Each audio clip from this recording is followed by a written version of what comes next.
Sorry about that, my sound right out on me. So this is the second part of your video analysis. So working on that next part of our swing. Again, when you start open like that, that's fine. Just make sure when you go to swing that you get back to center here. It's very important to get yourself where you're going to be on time.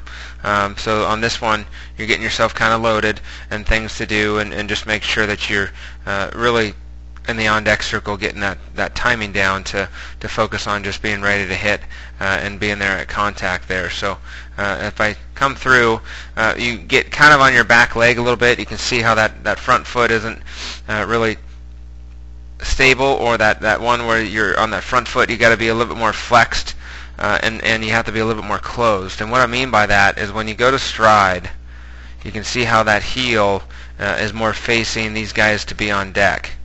And at this point of our swing, you want that heel to be facing more of this coach over here compared to these guys on deck. What that's going to do is it's going to be able to let you hit against a closed, firm front side. Because when we hit, we're getting that ball a little bit late, and we're not getting that barrel to where it needs to be. And hitting against a closed, firm front side is going to be able to help you do that. So just really make sure you really engage that lower half and try to get it to where you're going to be more consistent with getting that feet down and that weight to where you want it to be. But the key is just getting on time with the barrel and making sure that I'm just ready to hit at all times. So going into this third one, because a couple times we've gotten late on each of them in regards to that. So when you get yourself loaded, you can see how, again, if I stop on this back foot, you can see that knee, if I draw a straight line from that knee, it just goes down. And it's very important for that to be inside and having some space in between there. You can see just on this front knee that if I go straight down, I hit the ground. But on this back knee, if I go straight down, it hits your foot. So when you land on that front foot, let's see how you do on this one. When you land, you got to land, you go stride straight.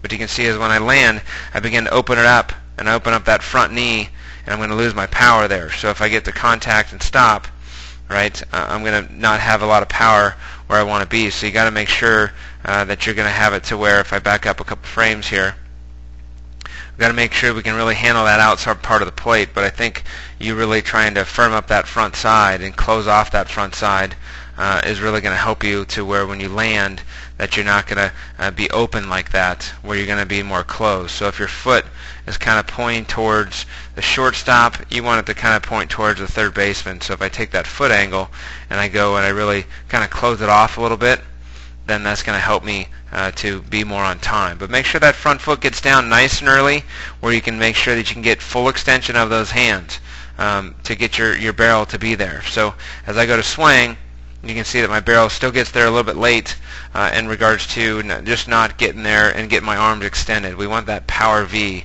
You can see how this top hand here kind of got set back, and there's not a firmness in this arm right here. At this point of our swing, you got to make sure that you have that power V and make sure that your arms get extension. Especially for a nice left-handed swing like yours, you just want to make sure that your front foot is down nice and early and in time, so you have time to land with the land foot, and then you can get your hands there. You have a tendency to want to have your front foot land and swing kind of at the same time, where you want to have them separated out a little bit more, to where when your front foot lands, that you're going to have time to really get your time down, so where you can just get your arms and get yourself extended at contact and not be late with our hands, to be able to drop the barrel in on the ball and really drive the baseball as best you can without trying to be underneath it or being late to cheat to get to it, and because you had tendency to be late on some of these instead of being short and to it and long through it.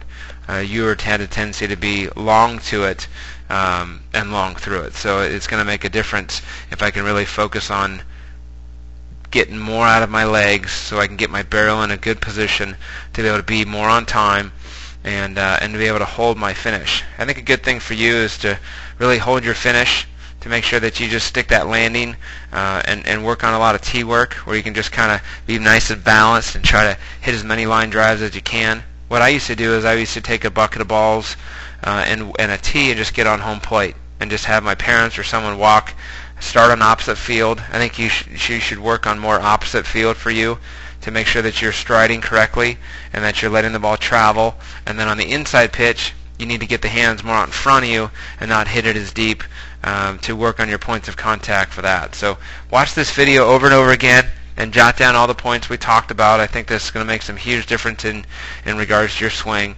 Do have some minor tweaks in your left-handed swing, but obviously all left-handed swings are great, and we wish you the best.